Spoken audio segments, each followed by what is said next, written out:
Bir kara жемсö çö каракчы мага bir кымбат автомашинанын акчасын берип соттон аран кутулду. Бирок кутулар замат эле башка иш боюнча тутулуптур. Анысы келип спецназ паталатып келип басканын видеосун ошону менин үйдөн аркасынан көрөсүңөр. Менден кутулуп кетип атат деп. Бирок эмеден тутулуп атат башка иш боюнча. Эми окуя түшүнүктүү болуш үчүн башынан эректүү түшүнүктүү кылып айтып берейин олтургула. Эсиңердеби, былтыр сентябрь айында 6 ай мурда Бишкектин чоң ортосунда көчөдө кетип баратсам, июньдүн тушунда.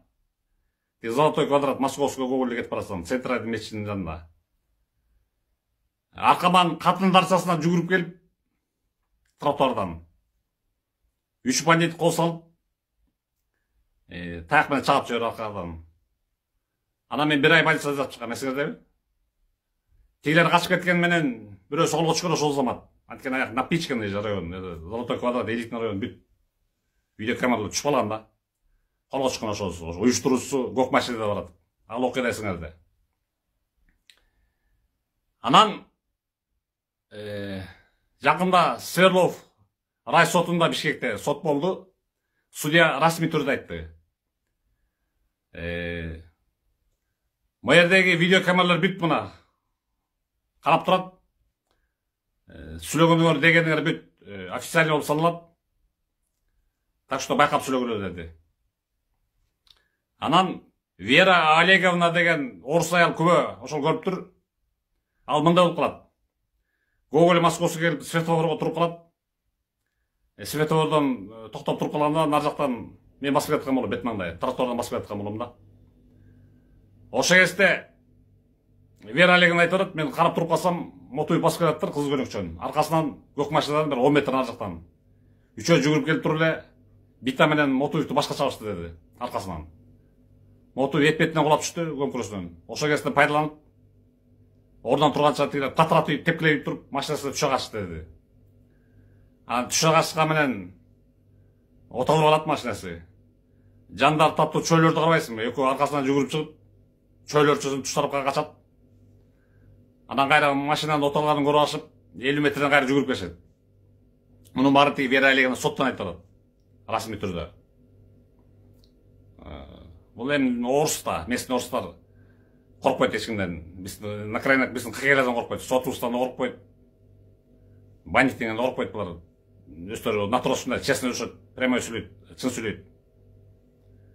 Анан анткени ал бизде местный орустар Путинге тайышат да. А Путинди билесиңер да, жинегеси тиги Украинада калайма салып жүрдү го. Өзүнүн орустарына кошуп. Анан коркпой туруп айтты. Намактуу напали сзади деп айтты да. Анан мага соттон сөз берилгенде мен да айттым.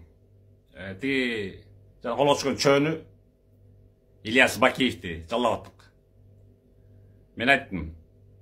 Сен ушунчалык гнилой чириксиңби? Сенин кыргыз экениңде күмөнүм бар. Ошо Сашкалардан болосуң го.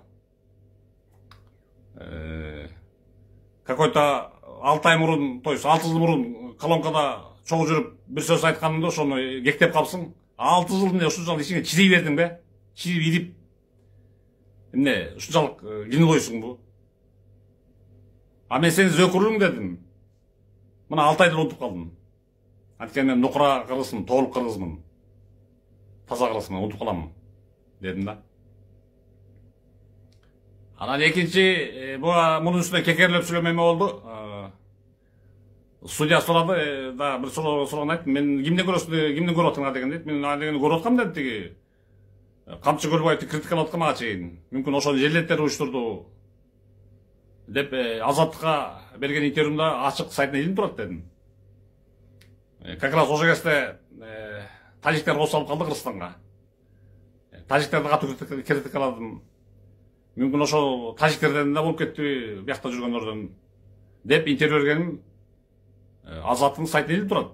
А именно мен могу чорттон көргөн эмесмин. Оюмда да жок ошол дедим. десем баягы отурган башы жерге кирип кетти. Анткени опаларга чорт деген сөз жаман катып кетти да. Намысын анан клеткада турат, башы жерге кирип кетти да. Ошентип мана ошентип издеваться этип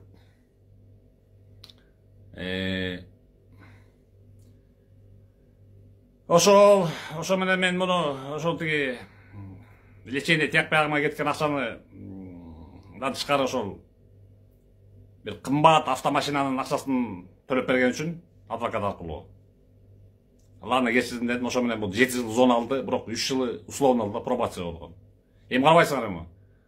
Условно чыгып алып, жөн жүрбөй, ошо көп акча кетирип койгон. Менин эсебимде бул тиягына биягына баарына берет бир 15 000 доллар кетирген. Ошону восстановить этиш үчүн жанталашып. Бизнесмени урут эткен, бизнесмен карап отурмак беле. Спецназды чакырганда мына азыр көрөсүң, мен сүйлөп өткөндөн көрөсүң видеосун. Муну хлопать этишкен, погорячим следом. Анткени бул конченый да. Так что калган бандиттер акчаңарды ашып таштап атса, пожалуйста, ошол аркаман келип кол салгыла. Акчаңарды ашып таштап атса, төлөйсүңөр да. Бет маңда келгенден туршуга талкалайм, билесиңер да. Эсиңерде баягы ошол эле колония поселениеде жүргөндө 17-жылы тиги начальник менен чабышып, беспредельщик начальник менен. 18 жыл весь зонага отуруп келгем, 27 колония эмеде зонада, усиленный зонада. Анан ыйык Курандан хадис сүрөлөрдү, то есть ыйык Курандан аят сүрөлөрдү келтирип койгонум үчүн ошол кездеги саясий пластар Сегизбаев, Атамбаевтар заказ менен кетип калган ошол террористский статья ошол жалпы. Анан тиги зона барганда террористтердин арасында отурушуп койгон да. Анан аерден дагы мындай да, мен кайерде жүрсөм да бар саясатчымын, саясатта калып атышат. Караларың деле мындай сен сыйлашат, уважает. Ну, көп ача беришпейт да, сырларын айтышпайт. Сен деле эмне көп соронун саясатчысың. И ошол эле ошол жерде отурган жана террорчулар үчүн да сен саясатчысың да. Көп ачылышпайт да. Анан 3 игилчи тиги Сирияда согуш келген. Бияка пленге түшүп калышкан. То есть ошол пленге түшүп бияка келген. Экстрадиция болуп. Үчөө келип сайлаганда үчөөнүн тумшугун талкалай чапкан. Мына көөлөрү азыр да көстөрүп ошол террордук бөлүмдүн башчысы эмеси деле начальник, ошо начальник колониясы ким эле Уланбек, бир фамилиясы ким эле менин. Уланбек Дыйканбаев. Докажет, көз турат, тирүү турат. Зампомдор бар, администрация турат. Чыккыладненге деген тиги чөрүш ошо 3 сайлап аткан игилчини келип тур азыр. Деп тур. Тумуштан талкагам, эме правого калып барып туруп. Анткени мен суроону мотуймун да. Анан болсо чоңдор угушкан, коркот, бет маңда кире ашпайт. Анан ойлоп тапкан амалдар ушу аркадан келип косулат да. Анан мен негизи өзүм ислам менен жашайм. Ислам менен жашасаң жакында болгон тиги кыз боюнча чырың деп айтышыңар мүмкүн. Ал чырда болсо мен с моей стороны было все искренне, все честно. Көрдүңөр, уктуңар. Алгысы менен мындай катнаш боло эмес, бирок продолжение болгон. Экинчи айлык кылайын деген ой келген. Бирок анын тиги прошлыйны көргөндөн YouTube'дан сразу блокко тыгып салам да. Зачем мындай немен мага деп. Анан азыр көңүңөр эмеде жасап атасыңар, комментарий. Азыр кайрылым деле анча таза эмес экен сага, ой жаман экен. Кетир дагы башка алдап атасыңар, аябай көп жасап атасыңар. YouTube, тияк-бияк бүт комментарийлерде. Бирок бул аялыма мен ишенем. Анткени тиги берки болсо жасап койду, 3 сутка мөөнөткөн жасап коюптур баарын. Муну сүйлөдү кылып бакыштуу, жолла жүзүн күнөө жолот да, бул дөлдөй бөз орус мүнөз. Андай барбайт да. Бирок суроону ойлонуп көрөм. Анын суроону мен чечем.